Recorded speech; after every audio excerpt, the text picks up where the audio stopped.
አወኑ እንደሚገኝ ባለስልጣኑ አስታውቋል።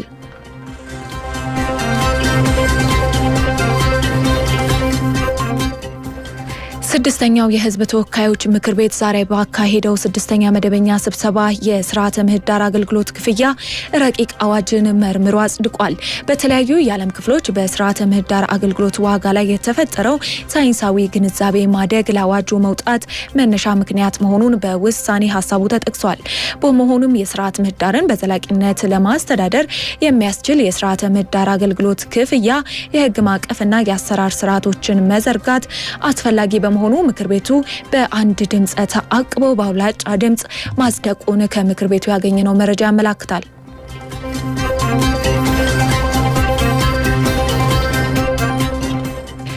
አድማጮች እየተከታተላችሁ የምትገኙት ሳውዲ አረቢያ ኤሚሬትስን የብሔራዊ ደህንነቶችን አደጋ ላይ ጥላለች ስትል ከሳለች። በሳውዲ አረቢያና በተባበሩት አረብ ኤሚሬትስ መካከል ያለው ሁኔታ እጅግ አሳሳቢ ደረጃ ላይም ደርሷል። ሳውዲ አረቢያ የተባበሩት አረብ ኤሚሬትስ የየመን ሪፐብሊክ ያቀረበችውን ሙሉ በሙሉ የመውጣት ጥያቄ በአስቸኳይ እንድትቀበልም ጠይቃለች። የሳውዲ አረቢያ መንግስት ባወጣው ጠንከር ያለ መግለጫ ላይ የተባበሩት አረብ ኤሚሬትስ በየመን ውስጥ እጅግ አደገኛ እርምጃዎችን እየወሰደች መሆኑንና ይህም በቀጥታ የሳውዲን ብሔራዊ ደህንነት የሚፈታተን መሆኑ ነው ብለዋል። የሳውዲ አረቢያ የውጭ ጉዳይ ሚኒስትር ባወጣው መግለጫ ላይ ወንድም በተባለችው የተባበሩት አረብ ኤሚሬትስ ድርጊት ጥልቅ ቅሬታ ውስጥ መግባቱንም ገልጿል።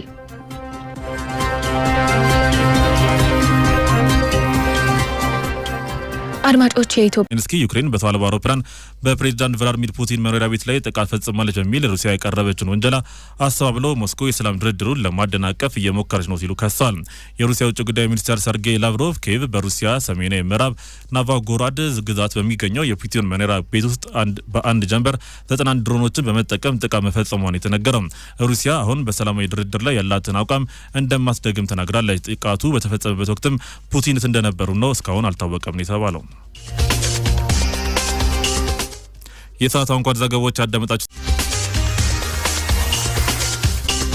የአሜሪካ ለዩክሬን ዋስትና የመስጠት እቅድ የኒውክሌር ጦርነት ስጋት እንዳስከተለ ተገለጸ። ዋይት ሀውስ ለዩክሬን የኔቶን አንቀጽ 5 የሚመስል የደህንነት ዋስትና ለመስጠት ያቀረበው ሀሳብ አሜሪካን ከሩሲያ ጋር ወደማይቀረው ቀጥተኛ ጦርነት ሊያጓትት ይችላል ተብሏል። አሜሪካ ለዩክሬን እንዲህ አይነት ዋስትና ለመስጠት የምታደርገው ጥረት ለዩክሬን ተብሎ ከሩሲያ ጋር ጦርነት ውስጥ ለመግባት ዝግጁ መሆንን የሚያመላክት ነው። ይህም በሁለቱ ሀያላን ሀገራት መካከል የኒውክሌር ግጭት ሊቀሰቅስ የሚችልበት እድል ከፍተኛ ነው ተብሏል። በአሁኑ ወቅት የቀረበው የደህንነት ዋስትና ሀሳብ በርካታ ከባድ ፈተናዎችና ውስብስብ የታማኝነት ጥያቄዎች ያሉበት መሆኑን የዘገበው ዋሽንግተን ፖስት የአሜሪካ ጦር በዩክሬን ምድር ተሰማርቶ ወሳኝ ጥቅሞችን ማስጠበቅ አስፈላጊ ቢሆን ኖሮ ወታደሮቿ ከዓመታት በፊት እዚያ ይገኙ ነበር ብሏል። ዘገባው የዋሽንግተን ፖስት ነው።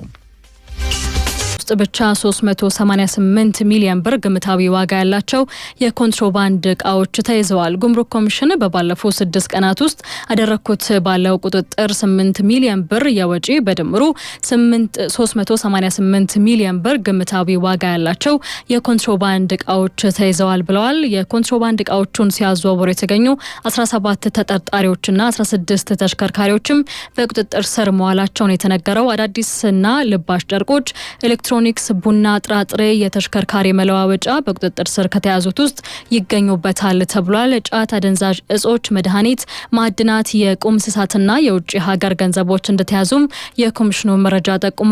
በፍተሻ በጥቆማና በበረራ የተያዙ ናቸው የተባሉት የገቢና ወጪ ኮንትሮባንድ እቃዎች በጉምሩክ ኮሚሽን አዋሽ፣ ጅጅጋና ሐዋሳ ቅርንጫፍ ጽህፈት ቤት ሰራተኞች በፌዴራልና ክልል ፖሊስ አባላት በጋራ ጥረት መያዛቸውን ስለመናገራቸው ቁም ነገር አየለ ዘግባለች።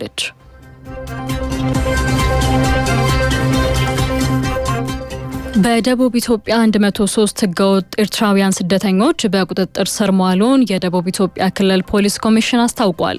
ኮሚሽኑ ዛሬ እንዳስታወቀው ስደተኞቹና የሰዎች አዘዋዋሪዎቹ ትላንት ከሌሊቱ 9 ሰዓት ላይ የተያዙት በክልሉ ደቡብ ኦሞ ዞን ሀመር ወረዳ ውስጥ ሄርቦሬ በተባለ ስፍራ ነው። ህገወጥ ስደተኞቹና አዘዋዋሪዎቹ ደላሎቹ የተያዙት በእቃ መጫኛ ካሚዮን ተሳፍረው ከኢትዮ ኬንያ ድንበር ለማቋረጥ በመጓዝ ላይ ባሉበት ወቅት ነው ተብሏል። ሰዎቹ ሊያዙ የቻሉት የፌዴራልና የክልሉ የጸጥታ አካላት ባደረጉት ክትትልና የመረጃ ልውውጥ መሆኑን በደቡብ ኢትዮጵያ ክልል ፖሊስ ኮሚሽን የመረጃና ኢንተለጀንስ ዳይሬክቶሬት ዳይሬክተር ኮማንደር ጌታነህ ወልደ ሀና ተናግረዋል።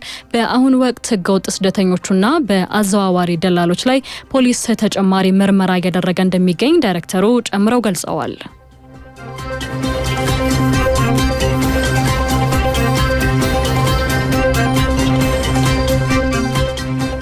የኢትዮ ጅቡቲ ባቡር በሰዓት 120 ኪሎ ሜትር ፍጥነት እንዲጓዝ ለማድረግ በትኩረት እየተሰራ መሆኑን የትራንስፖርትና ሎጂስቲክስ ሚኒስቴር አስታውቋል። የትራንስፖርትና ሎጂስቲክስ ሚኒስቴር ዴኤታ ብርኦ ሀሰን ለአዲስ ዘመን ጋዜጣ እንደገለጹት መስመሩ በመጀመሪያ ሲገነባ 120 ኪሎ ሜትር በሰዓት ፍጥነት እንዲኖረው ታስቦ የተሰራ ነበር።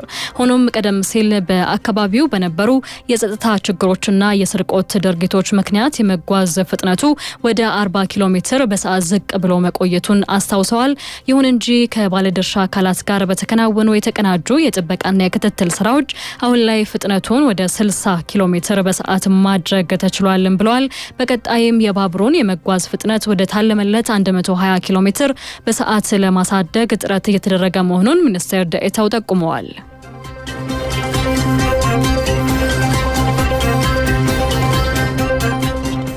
የማርበርግ ቫይረስ በተከሰተበት አካባቢ በድሮን የታገዘ የመድኃኒት ስርጭት መጀመሩን የጤና ሚኒስቴሯ አስታውቋል። ጤና ሚኒስቴር ከኢትዮጵያ ኢንፎርሜሽን መረብ ደህንነት አስተዳደር ጋር በመተባበር መድኃኒቶችንና የክትባት ስርጭቱን በደቡብ ኦሞ ወደምትገኘው የዳሰነች ወረዳ መላኩን ዶክተር መቅደስ ዳባ በማህበራዊ ትስስር ገጻቸው አስነብበዋል። የዳሰነች ወረዳ ካለው ራቅ ያለ መልክዓ ምድር አኳያ በመኪና ለማጓጓዝ ረዥም ሰዓታት ይወስድ የነበረው ጉዞ በድሮን በመታገዝ በጥቂት ደቂቃዎች ውስጥ ክትባቱን በ80 ዲግሪ ሴልሺየስ ቅዝቃዜ ጠብቆ በማድረስ ለአካባቢው ማህበረሰብ ክትባቱን መስጠት ጀምሯል።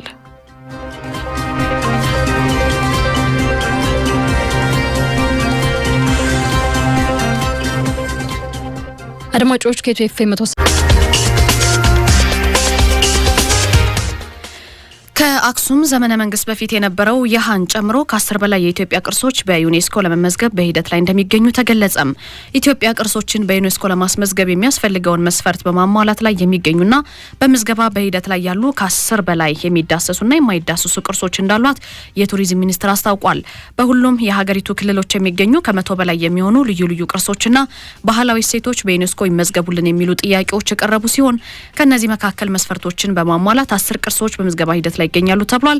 በቱሪዝም ሚኒስቴር የቱሪዝም ፕሮሞሽን መሪ ስራ አስፈጻሚ አቶ ተሾመ ተክሉ በምዝገባ ሂደት ላይ ካሉ ቅርሶች መካከል ከአክሱም ስልጣኔ በፊት የነበረውና የኢትዮጵያ ስልጣኔ ምንጭ እንደሆነ የሚታመነው የሃ አንዱ ነው ብለዋል። ከየሃ በተጨማሪ ልዩ ልዩ የስምጥ ሸለቆና የሐይቅ ዳርቻ ተፈጥሯዊ ሀብቶች በዓለም አቀፍ ደረጃ እውቅና እንዲያገኙ በትኩረት እየተሰራ እንደሚገኝ አስታውቀዋል። በጥያቄ ደረጃ የቀረቡና ጥናት የሚሹ ሌሎች በርካታ ቅርሶችም ከባለድርሻ አካላት ጋር በመሆን በዝርዝር እየተገመገቡ እንደሆነ ስራ አስፈጻሚው ገልጸዋል።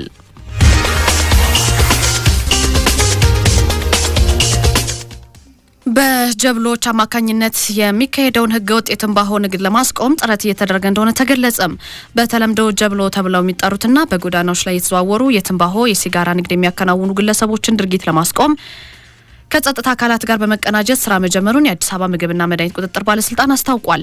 ባለስልጣኑ በአመት ከ30 ሺህ በላይ ተቋማት ላይ የቁጥጥር ስራዎችን እንዳከናወነ አስታውቆ በተለይ የትንባሆና አደንዛዥ ዝውውርን ለመግታት ልዩ ትኩረት ሰጥቶ እየሰራ እንደሆነ ተገልጿል። የባለስልጣኑ የምግብና ጤና ነክ ተቋማት ቁጥጥር ዳይሬክተር አቶ ስጢፋኖስ ጌታቸው የትንባሆ ምርት በነጠላ እንዳይሸጥ የሚከለከለውን ህግ በመጣስና የጤና ማስጠንቀቂያ ጽሁፍ ሳይኖራቸው በህገወጥ መንገድ እየተዘዋወሩ የሚሸጡ ግለሰቦችን እንቅስቃሴ ለመግታት ጥረት እየተደረገ ነው ብለዋል። በመደበኛ የችርቻሮ ሱቆች ላይ ጥብቅ ክትትል ቢደረግም በተለምዶ ጀብሎ በመባል የሚታወቀው የጎዳና ላይ ተንቀሳቃሽ ንግድ የቁጥጥር ስርዓቱን እየተፈታተነ በመምጣቱ እንቅስቃሴውን ለማስቆም ከጸጥታ አካላት ጋር በጋራ እየተሰራ ነው ተብሏል።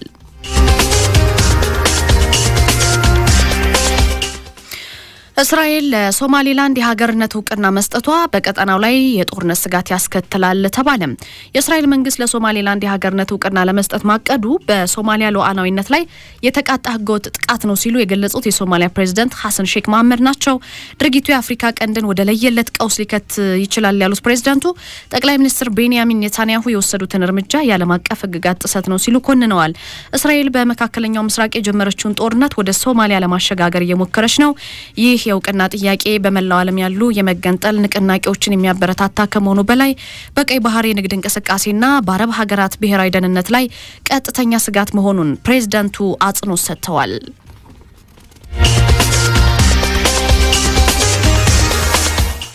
የነዳጅ ዋጋ መቀነስ የዓለም አቀፍ የሸቀጥ ገበያ ላይ ተጽዕኖ እንደሚያሳድር ተገለጸ። ዓለም አቀፍ የነዳጅ ዋጋ ከፍተኛ ቅናሽ ማሳየቱን ተከትሎ በዓለም አቀፍ የሸቀጥ ገበያ ላይ መዋዠቅ ማሳየቱን የኢኮኖሚ ባለሙያዎች ገልጸዋል። በቅርብ ጊዜያት የወጡት መረጃዎች እንደሚያሳዩት የድፍድፍ ነዳጅ ዋጋ በበርሜል ከ$80 በታች ዝቅ ብሏል። ይሄ ዋጋ ቅናሽ የመጣው በዓለም ሁለተኛዋ ግዙፍ ኢኮኖሚ በሆነችው ቻይና ውስጥ ያለው የኢንዱስትሪ ፍላጎት መቀነሱን ተከትሎ መሆኑን ሮይተርስ ዘግቧል። ይህም በነዳጅ አምራች ሀገራትና በሸማች ሀገራት መካከል ያለውን የኢኮኖሚ ሚዛን አደጋ ላይ ጥሎታል። ዘገባው የሮይተርስ ነው። ቤተሰቦቻችን